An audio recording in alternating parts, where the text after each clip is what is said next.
Jujutsu Kaisen Modulo Chapter 3 is officially here, so let's dive into our recap and review. Alright, so Chapter 3 sees our main trio of Yuka, Tsurugi, and Maru being sent on a mission by Usami to go deal with a shark that is swimming through a forest, and thus most likely a cursed spirit. So the three of them then take a train to Gifu where this shark incident is going down, and we realize that Tsurugi is still in his feelings from the end of last chapter, where he approached who he thought was Maru on a rooftop, but it turned out was actually Maru's twin brother Cross. And Cross was completely rude to him, told him to shut up, and basically ignored him. But Tsurugi still thinks that was Maru, so he's in his feelings a bit about it. Meanwhile, Maru has no idea this is going on, and instead he just asks the two of them, hey, like, what's a cursed spirit, by the way? And they're like, what do you mean, what's a cursed spirit? Aren't you guys Jujutsu sorcerers? And they explain it to him that they're these, entities born of the negative energy. And Tsurugi's like, yeah, but I don't think it's a cursed spirit. I think it's probably one of these aliens, because cursed spirits don't exist outside of Tokyo, and yet this shark thing just so happened to show up right after you guys did.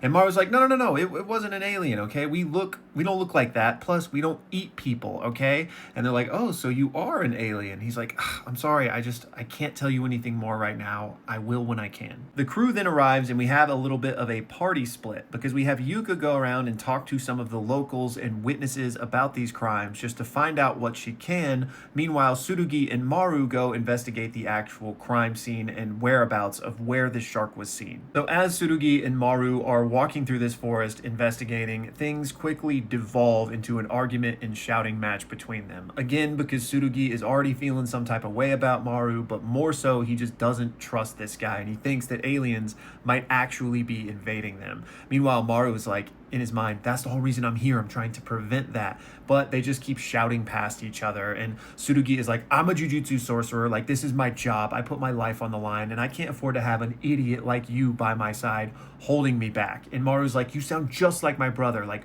what is it about me?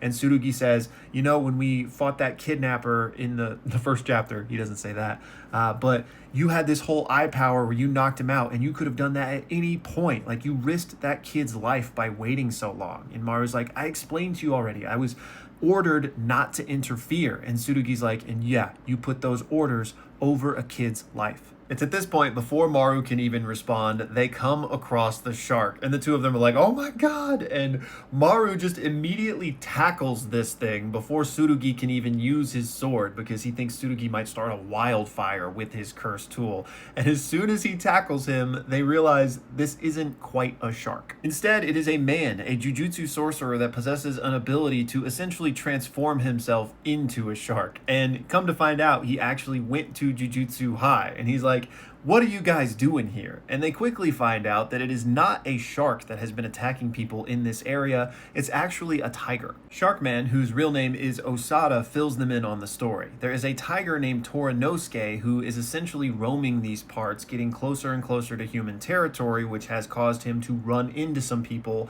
and thus be some attacks. Tsurugi is surprised that there would be tigers in this area, and Osada explains that, over a century ago, some tigers were brought in illegally by smugglers, and, they eventually bred, and they've had some tigers in this area ever since. And it's never really been a problem until these tigers were forced out of their natural habitat, going closer and closer to humankind in order to survive, which again has led to these attacks. Osada has a relationship with this tiger Torinosuke, so he wants to find him and basically save him and prevent these killings from happening, but also prevent the tiger from getting killed. Osada also explains that his curse technique is of the seance type, so kind of like Ino from the original JJK. However, with his, it basically allows him to draw out the power of whatever animal he's wearing, so that's why he's dressed as a shark. Tsurugi says, a beast who has been killing people must be exterminated, now especially that it has a taste for humans. And Osada says, you don't have to tell me that, but this is different because human circumstances caused this tiger to be doing this right now, so we can't just kill him because of human circumstances as well. I live far out of town. If I can just capture the tiger, I can take care of him on my land. And Tsurugi says, no. The answer is no. It's too much of a risk. We can't do that. Meanwhile, Maru is thinking about this is kind of like an analogy for our situation. It's either coexist or combat. So Maru chimes in and is like, please, Tsurugi, I'm asking on his behalf as well. Like, we can try to find a peaceful solution to this. But Tsurugi stands his ground. He says, no, what would we do if that tiger ended up killing more people? That would be on us. However, it's just then that this conversation gets interrupted because Torinosuke is nearby. Osada can smell it in his shark form, so he darts toward the tiger, but the tiger bats him away and gets the better of him. Meanwhile, Tsurugi immediately jumps in and is getting ready to strike this thing. Maru pleads with Tsurugi and begs him to wait, but Osada then changes his tone after being struck by the tiger and says, no, it's fine. We then get this flashback of Osada meeting a young Torinosuke for the first time, and we see that Osada says, oh, hey, little guy, I'm alone too, don't worry. But we see that Torinosuke is not alone. His mother is still alive. And he goes, oh, well, sorry, Mom, I know you're still there, but one day you'll be alone. And it's not so bad, it'll make you stronger. But young Torinosuke, if you're ever in trouble, you just come and see me. We then cut back to the present where we see the old Torinosuke's eyes now, and Osada is just crying his eyes out because it's a different tiger. Like the young, sweet Torinosuke he knew is gone. This one has been morphed by his circumstances and he's just out for blood. And he says there's no getting through to this tiger anymore. So as he's crying, he just begs Tsurugi, don't let him suffer, just get it done quick. We then just cut to the immediate aftermath. Tsurugi having dealt with Torinosuke and Osada saying, I'm sorry I made you do such an awful thing. And he says, it's fine, it's my job. Tsurugi then goes and speaks with Maru, who is sitting down and kind of hanging his head low, and Maru tells him, hey, my job is to gather information here to decide if we can coexist with Earthlings or not. And Tsurugi is surprised that Maru is just opening up to him all of a sudden.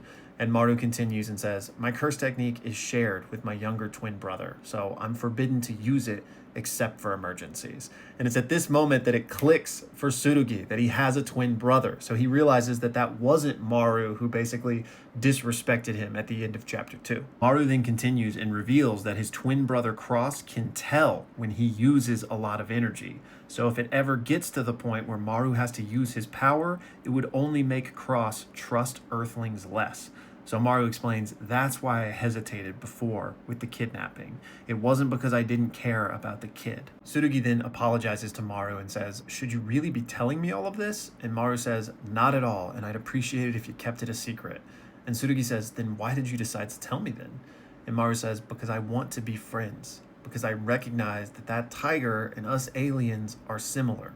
But the difference is, you and I speak the same language. So I want to tell you as much about us as I possibly can. It's at this point that their conversation is once again interrupted by an animal, but this time it's a baby tiger. Torinosuke had a cub. So this thing comes waddling out of the grass, and Tsurugi immediately grabs it and actually goes and gives it to Osada, being like, here is your second chance. Don't take your eyes off of this thing this time. Maru is surprised and he's like, Tsurugi, are you sure about this? Tsurugi says, it doesn't matter. No one knows how that cub's gonna turn out, just like with us. And then the chapter ends with Maru wearing a big old smile on his face saying, yeah, you're right. This was such a fun and good chapter. I'm really enjoying this series so far, and I'm really enjoying what Gege is seeming to tackle here, especially with the obvious allusions to immigration. And I already heard some people say that this chapter was filler, and y'all, that word has lost all meaning, I swear, because if something's not a fight, it's filler.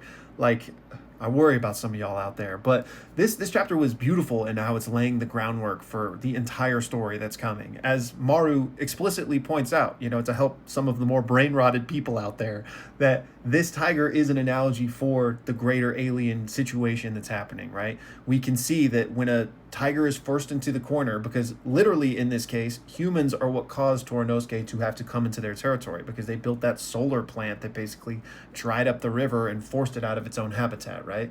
And then they're just going to kill the tiger because they inconvenienced him in the first place. Meanwhile, we have these aliens who have been forced out of their home and we're presented with this same situation. Are we going to coexist or are we going to conflict, right? And the difference here, the primary difference, is that there's no line of communication between the tiger and the humans, but here the aliens are capable of communication. So they need to find that actual path forward to coexistence. It does not need to end in conflict. I also loved the parallels with the generational divide because we have Torinosuke, whom Osada had hoped there could be some change for, but it was too late for him. He had already been through too much and was too far gone. But we see that that's not where the story ends because there's actually hope for this next generation. Torinosuke's child and Osada, who's going to try and make the changes to have a different outcome in the future, which is of course exactly what Tsurugi and Maru are trying to do for the future between their two species, which is also something that was alluded to back in chapter 2 between Usami and Mino, where he was like,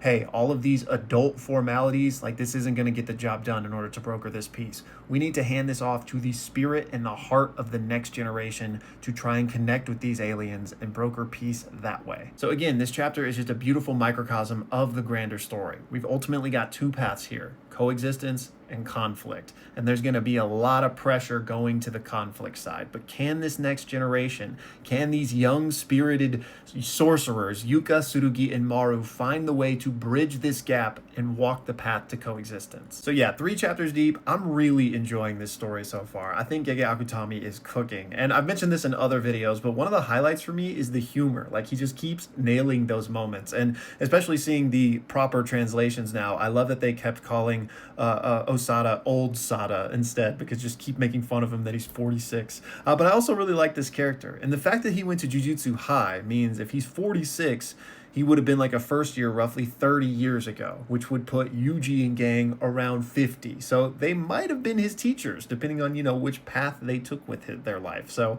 I thought that was cool. Also, his curse technique is just really cool, right? It seems way better than Ino's seance because he says that he can just channel the powers of whatever he wears. So like, he might be able to channel things even beyond animals if he's wearing it, right? So like, the versatility here goes crazy. But I guess he's incredibly weak because he basically got one-tapped by a tiger. Anyways, that's gonna do it for this one, y'all. Please let me know all of your thoughts down in the comments below, or better yet, join us over in the Discord, talk Modulo, and many other things with us there. And finally, apologies for the delay on getting this video out today. I've been out of town all weekend, so I just got back and your boy's trying to catch up. But as always, I appreciate y'all's patience and thank you for watching.